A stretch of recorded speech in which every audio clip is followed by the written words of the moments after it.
Guys, lakadan to kasi pagdating dun sa taas, marami na sasakyan. Actually, nandito na tayo sa Barangay Lobonga, pero pupuntahan natin kung saan yung phone. Okay, dito pa lang exercise na. Medyo ahunin. Doon tayo galing sa baba. Ayun o, doon o.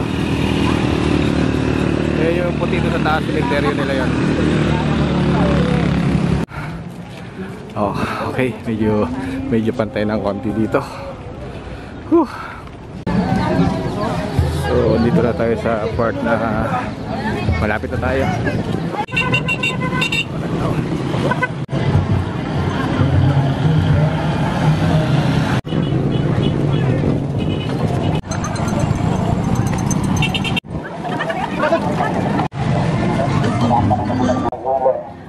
Magandang temperature. Sa mga nakapag-stress ha, kung makapag-stress ng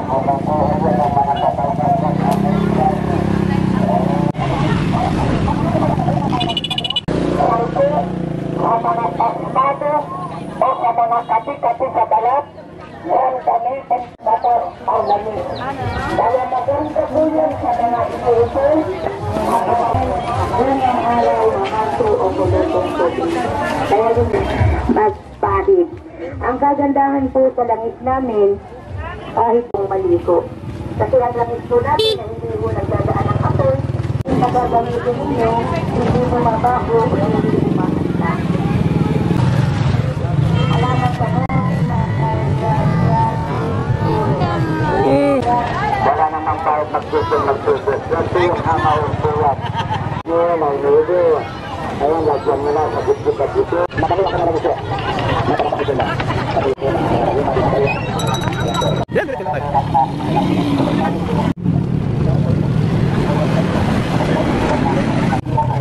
Ay, mamaligay. Bahagi ng katawan. Tulog.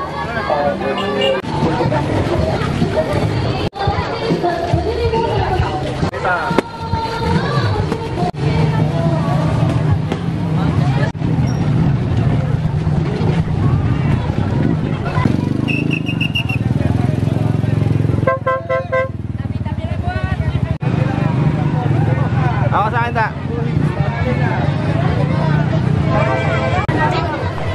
Sa part na to, malapit na tayo sa simbahan sa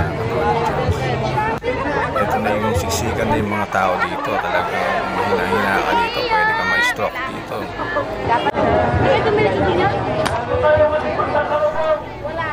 Napakadaming deboto dito, guys. Yung iba dito galing pa ng kung saan probinsya, yung iba Metro Manila. Dami.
Lalo na po kung mayroon tayong mga nararamdaman, madalas pong sumakit-sumakit.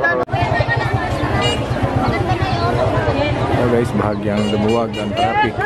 Bayo ba malambot? Ayan, isang tulong.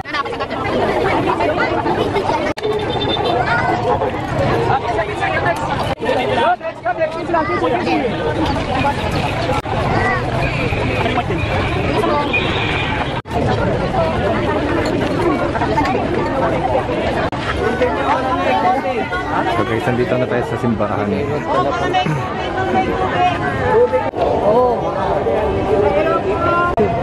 Guys, ang daming tao. Hanap tayo ng pwesto.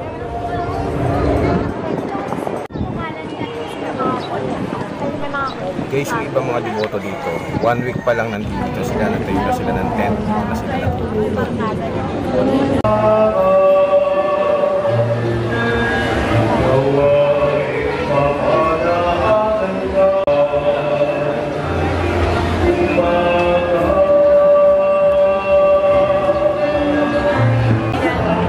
Doon.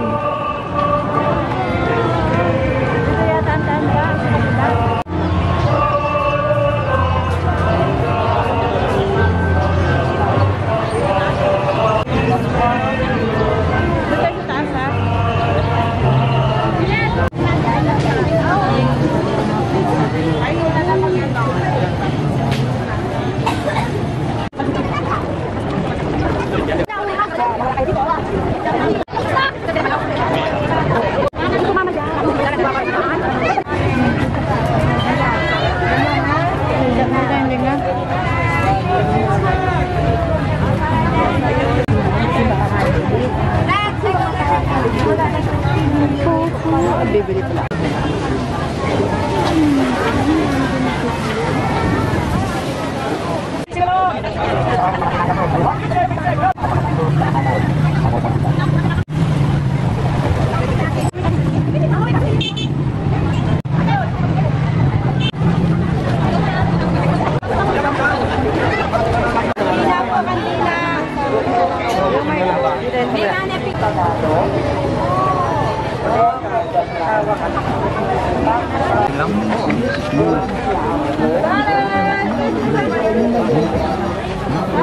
Grants ang nakasalgap sa kanya para sa mga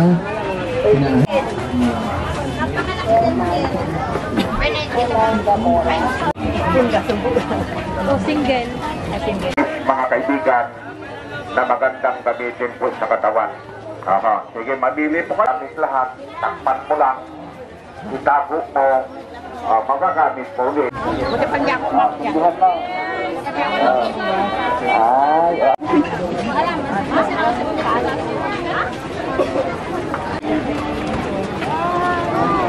Nandito na tayo.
Guys, dito naman tayo sa exit. Buti dito hindi masyadong traffic. Itong part na to, pag hindi ka taga rito, hindi mo malalaman itong daan na to.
Galing mo!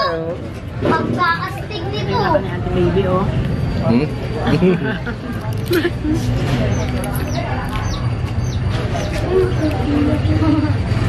Daming tao, grabe. Daming tao. Ang mabang pila, kuya. Sa ngayon, mahaba. Ay, kuya. Pero may mga nagdatingan pa, di ba? Mga bus, ayan, no? Ay, lumalaki na yung Hmm. ng akin. Daming bus na dumating. Pinapapasok nila yun, ang laki. Dapat dito ng banda sa labas yan. Oh.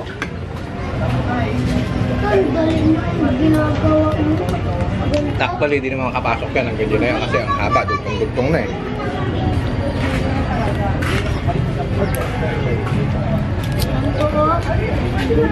Dapat may parking area talaga kasi mag-focus lang ng traffic yung mga Ganto, malalaki. Jim.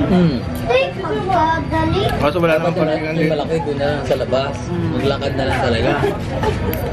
Malayo kasi, kung silang paparking, wala. Andun banda sana bago lumikot pumasok dito.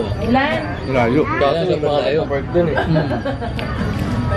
Ay, nakikiliti ako sa kamay. Ako rin na yun. Ay, dito ako kakain. Oh, dami yan. Ito. Kasi, uy, oh. Buksin.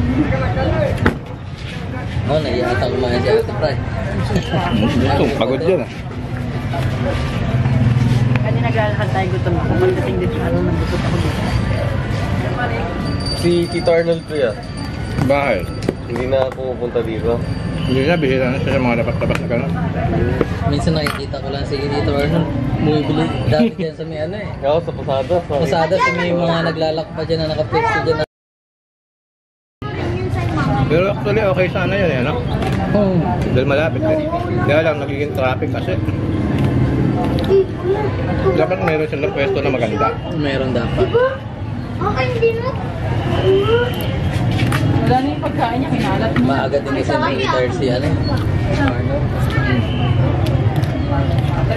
Akin mo rin, ha? Uy, balik ka lang. Kuha ka din sa doon. Hello guys, so natapos na tayo. Ang nangyari sa pananghalian natin ay eat and run.